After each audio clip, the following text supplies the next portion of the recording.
Hello and welcome. A fragile ceasefire has been shattered. Once again, civilians in Gaza find themselves under attack. Today, we examine the latest devastation in the Gaza Strip, the impact on innocent lives, and what the world is doing about it. On October 19, 2025, the military of Israel announced airstrikes across the Gaza Strip after 2 Israeli soldiers were killed during a reported clash with Hamas.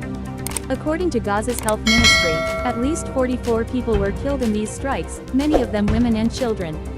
Gaza's media office claims that since the ceasefire began early October, Israel has violated the truce at least 47 times, resulting in the deaths of 38 Palestinians and many more wounded. The Israeli government says it was acting in response to militant attacks, but human rights groups warn that the strikes struck civilian areas, including homes and shelters. Why is this so significant?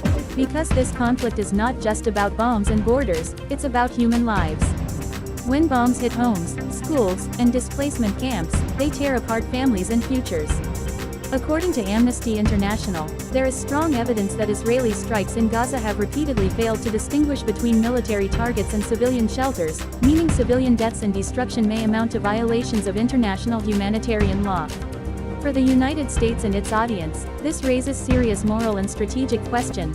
What is the role of American diplomacy and military assistance in conflicts where civilians bear the cost?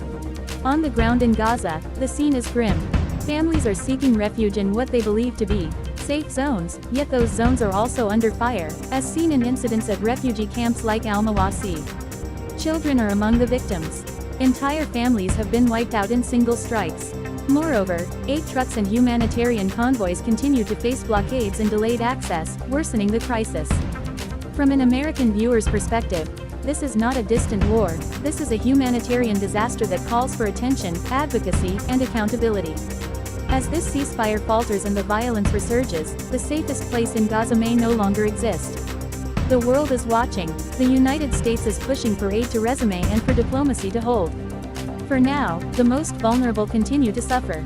Civilians, children, families. Thank you for watching. If you found this video valuable, please like, subscribe, and share. Let's raise awareness together.